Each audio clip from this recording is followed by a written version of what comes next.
Bismillahirrahmanirrahim. Assalamualaikum warahmatullahi wabarakatuh.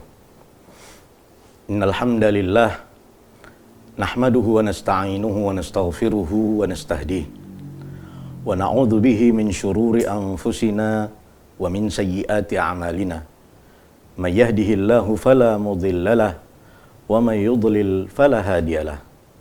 Asyhadu an la ilaha illallah wahdahu la syarikalah wa asyhadu anna sayyidana Muhammadan abduhu wa rasuluh wa safiyyuhu min khalqihi wa khalilih alladzi la nabiyya ba'dah. Amma ba'd. Qala Allah Ta'ala fi kitabihil karim, ya ayyuhalladzina amanu kutiba alaikumus shiyam kama kutiba alal ladzina min qablikum la'allakum tattaqun. Shadaqallahul azim.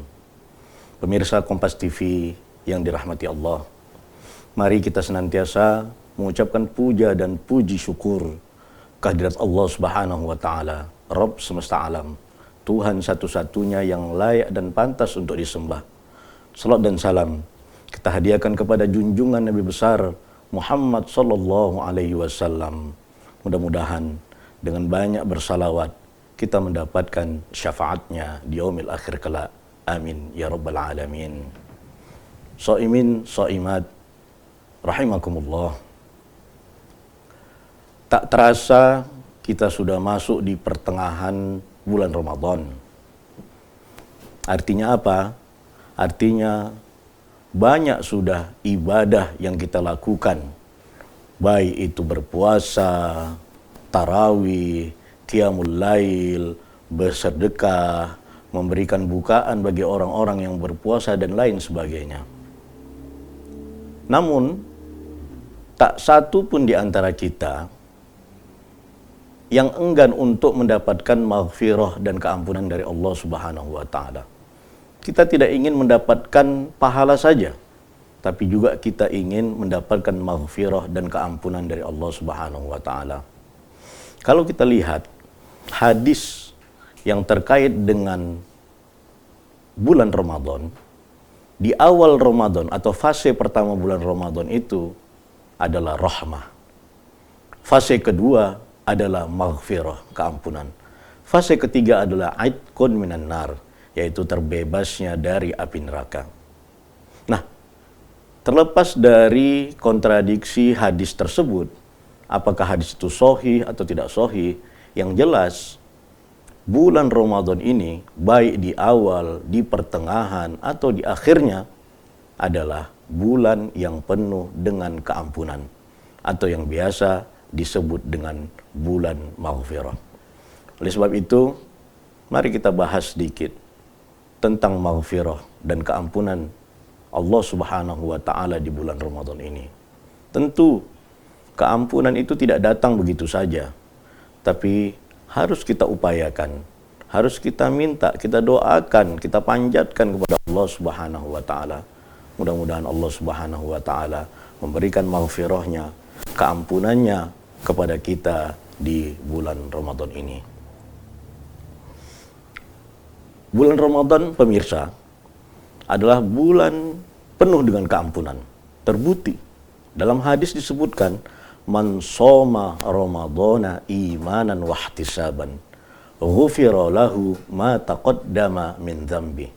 Barang siapa yang berpuasa di bulan Ramadan karena iman, karena tauhid, karena keyakinan, wahtisaban, dan hanya mengharap kepada Allah Subhanahu wa taala, ghufira lahu ma taqaddama min dzambi.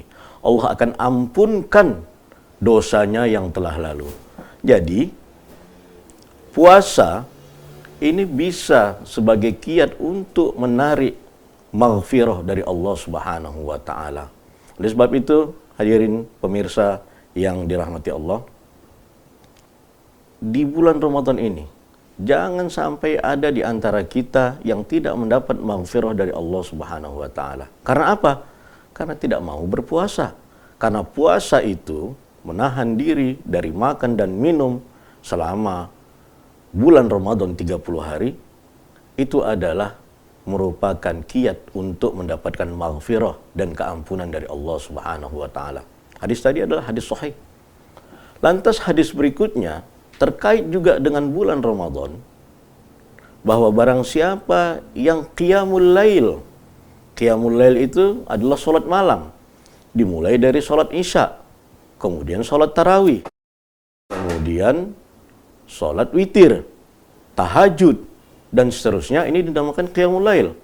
Oleh sebab itu dalam hadis disebutkan, man qama ramadhana imanan wahtisaban ghufira lahu ma taqaddama min dzambi. Barang siapa yang qiyamul lail di bulan Ramadan, seperti yang saya sebutkan tadi, ya, mulai dari sholat isya, sholat tarawih, sholat tahajud, ya, sholat witir, kalau ada lagi sholat mutlak, sholat tasbih, dan sholat-sholat yang dilakukan pada malam hari, apa yang Allah berikan? Ghufira lahu ma taqaddama min dzambi. Allah beri keampunan dari dosa-dosa yang telah lalu. Nah, ada lagi, lebih khusus lagi, Allah berikan maghfirah kepada para shaimin dan shaimat di bulan Ramadan, yaitu man qama lailatal qadri. Barang siapa yang qiyamul lail pada malam Lailatul Qadar. Ini lebih khusus lagi. Kalau qiyamul lail secara umum itu mulai dari tanggal 1 Ramadan sampai tanggal 30 Ramadan. Ini lebih khusus lagi. Man qama lailatal qadri. Barang siapa qiyamul lail pada malam Lailatul Qadar. Nah, mungkin pada pembahasan khusus kita akan menjelaskan apa itu Lailatul Qadar.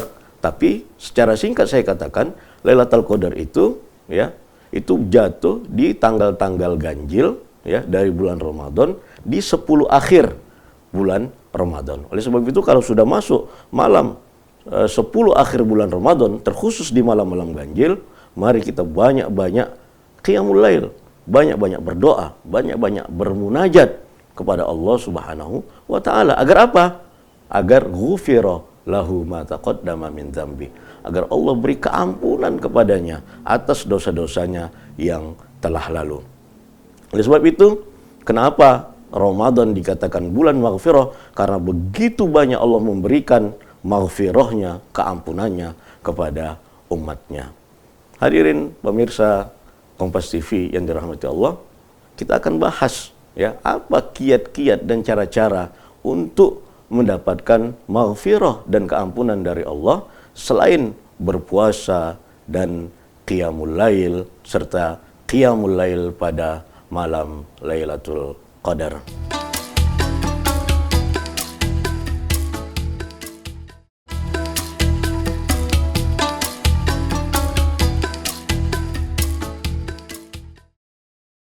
Kiat yang pertama adalah bertauhid dan beriman kepada Allah serta melakukan amal soleh. Inilah kiat pertama untuk mendapatkan maghfirah dari Allah Subhanahu wa taala. Apa itu tauhid? Tauhid itu adalah tasdiqun bil qalbi wa qaulun bil lisan wa amalun bil arkan. Tauhid itu 3. Yang pertama adalah mengimani, meyakini di dalam hati, mengucapkan dengan lisan, dan melakukan dengan perbuatan.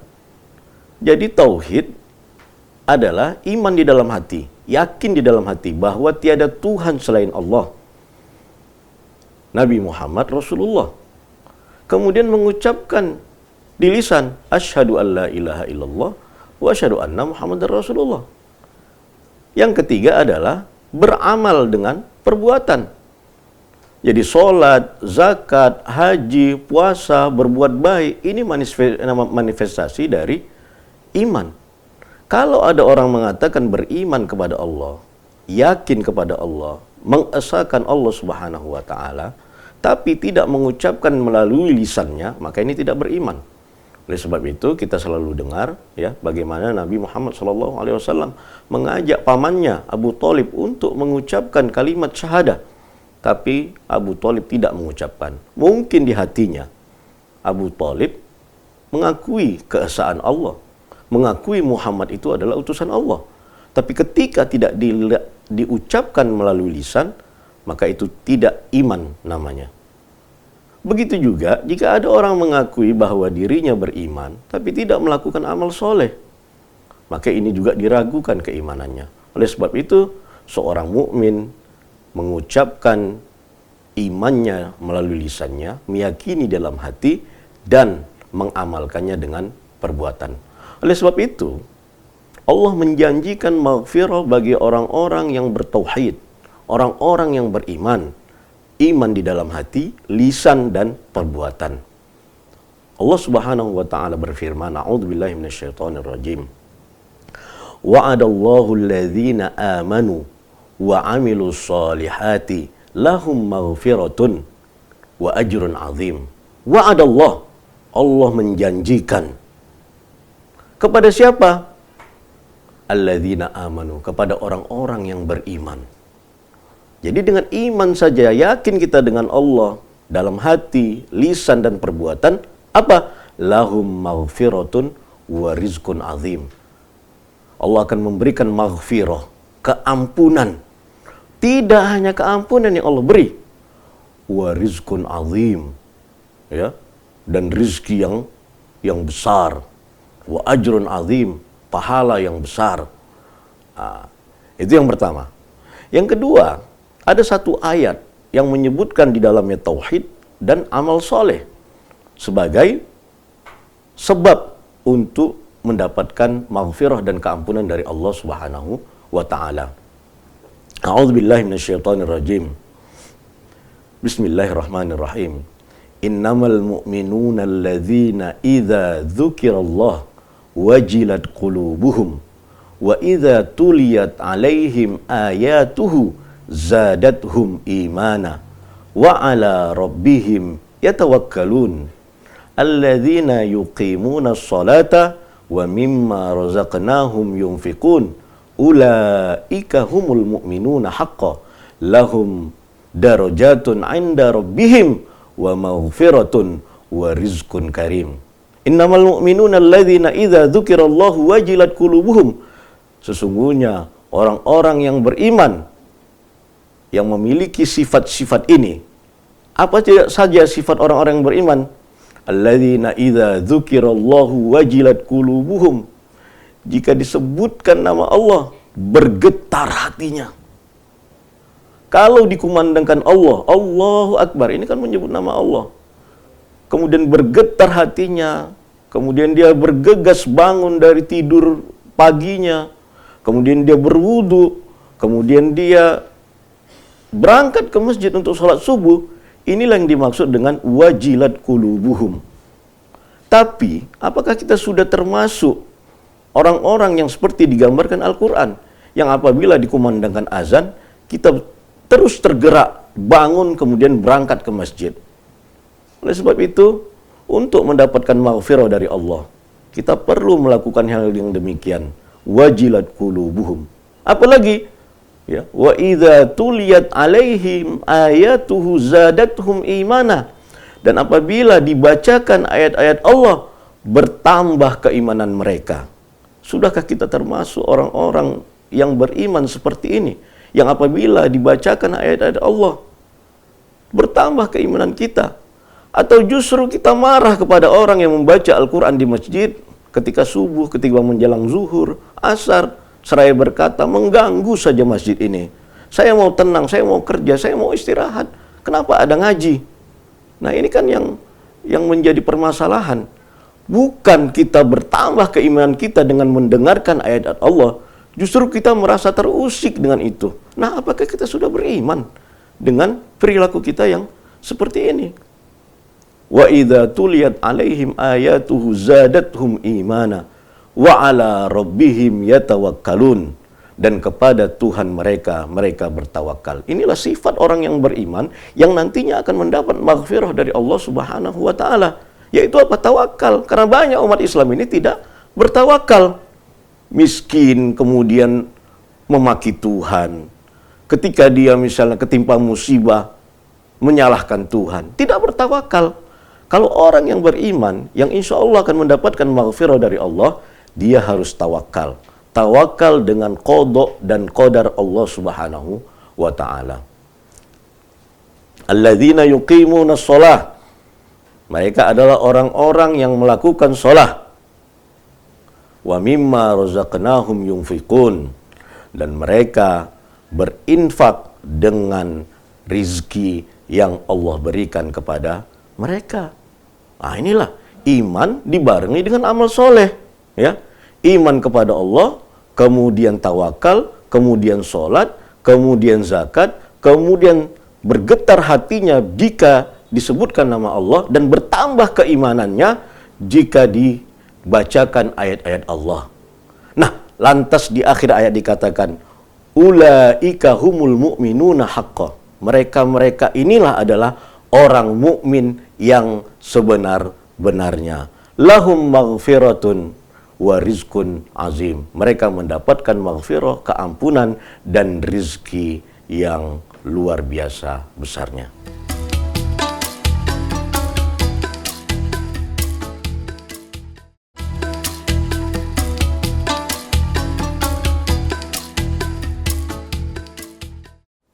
Soimin soimat, pemirsa TV Kompas yang dirahmati Allah. Ayat-ayat tadi di atas menjelaskan bahwa Allah akan mengampunkan sebesar apapun dosa kita, kecuali dosa syirik. Innallaha la yaghfiru ayyushraka bih wa yaghfiru maduna dzalika liman yasha. Sesungguhnya Allah tidak mengampuni dosa syirik dan mengampuni dosa-dosa selain syirik. Oleh sebab itu, jauhi syirik, menyekutukan Allah, menduakan Allah, karena ini tidak akan diampuni Allah dan tidak akan mendapatkan maghfirah dari Allah Subhanahu wa taala.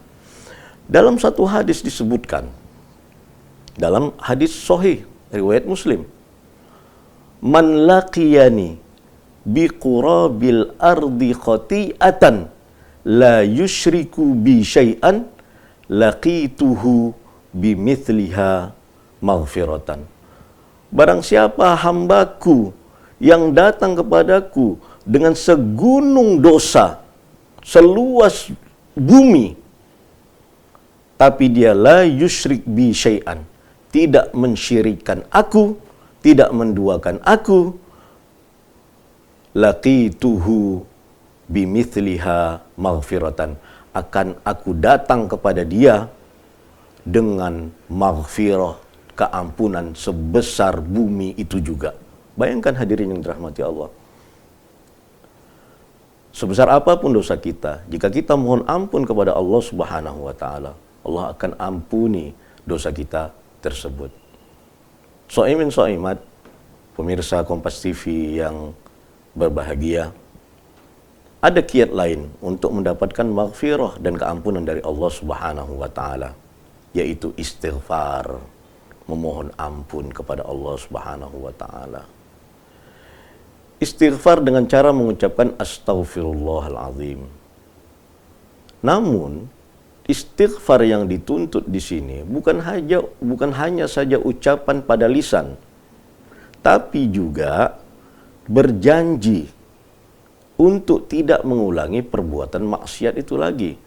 Kalau setiap saat kita astagfirullah, tapi tetap juga berbuat maksiat, nanti lama-lama bosan. Kita saja sebagai manusia, sebagai ayah misalnya, anak kita minta maaf, besok buat lagi, minta maaf, besok buat lagi, minta maaf, besok buat lagi, maka nanti ada kebosanan, ya. Kok asyik minta maaf saja, habis itu buat lagi. Oleh sebab itu, ya, benar-benar istighfar, meminta ampun kepada Allah dengan niat untuk tidak melakukannya lagi. Ya. Kemudian istighfar berjanji, ya, untuk tidak melakukan lagi, dan istighfarnya benar-benar, atau tobat nasuha namanya, bukan tobat sambal. Nah, dalam Al-Quran disebutkan, istaghfirullah innallaha ghafurur rahim. Meminta ampunlah kalian kepada Allah, sesungguhnya Allah Maha Pengampun lagi Maha Penyayang. Dalam bentuk mufrad, wastaghfirillah Innallaha kana ghafurar rahiman. Meminta ampunlah kamu kepada Allah, sesungguhnya Allah Maha Pengampun lagi Maha Kasih Sayang. Ada kiat lain untuk mendapatkan keampunan dari Allah Subhanahu wa taala, yaitu banyak-banyak kita bersedekah. Karena sedekah bisa menolak bala dan mendapatkan keampunan dari Allah Subhanahu wa taala. Selain iman, amal soleh, ya, ada lagi takwa. Ternyata, ya, takwa ini berbeda dengan iman atau tauhid. Ya, iman itu kan mengimani, meyakini dalam hati, mengucapkan dengan lisan dan melakukan dengan perbuatan. Kalau takwa beda lagi, ya. Takwa itu adalah melakukan semua perintah Allah dan menjauhi larangannya. Oleh sebab itu, ya, orang yang bertakwa kepada Allah, Allah akan beri keampunan kepadanya. Ya ayyuhalladzina amanu in tattaqullaha yaj'al lakum furqana wa yaghfir lakum. Wahai orang-orang yang beriman, in tattaqullah, jika kalian bertakwa kepada Allah dengan menjalankan semua perintah Allah dan meninggalkan semua larangan-larangan Allah, yaj'al lakum furqanan, Allah akan menjadikan kalian sebagai furqan, sebagai pembeda antara yang baik dan yang buruk. Nah, inilah orang beriman, kemudian dia bertakwa. Ada orang beriman, ya, tapi dia tidak bertakwa. Kalau iman kemudian bertakwa, Allah jadikan orang tersebut menjadi furqan. Furqan itu pembeda antara yang baik dan yang buruk. Apalagi yang Allah berikan, wa yaghfir lakum, dan Allah akan memberikan maghfirahnya kepada kalian. Oleh sebab itu, ya, banyak orang yang mengaku beriman tapi tidak bertakwa. Ya. Kalau beriman tidak bertakwa, maka bisa saja tidak mendapatkan maghfirah dari Allah, kecuali kalau dia berdoa dan meminta kepada Allah semoga dosa-dosa yang sudah dia lakukan mendapatkan keampunan dari Allah Subhanahu wa taala. Hadirin pemirsa Kompas TV yang dirahmati Allah, mudah-mudahan dengan puasa kita pada bulan Ramadan tahun ini, Allah berikan maghfirah kepada kita, Allah berikan keampunan kepada kita, sehingga kita keluar daripada bulan Ramadan ini menjadi orang-orang yang bertakwa, menjadi orang-orang yang bersih dan suci daripada dosa, salah, dan kekhilafan. Mudah-mudahan kita menjadi orang-orang yang bertakwa. Amin ya rabbal alamin. Aqulu qawli hadza wa astaghfirullah li wa lakum wa lisairil muslimina wal muslimati min kulli dzam fa ya fawzal mustaghfirin wa ya najatat taibin. Wassalamu alaikum warahmatullahi wabarakatuh.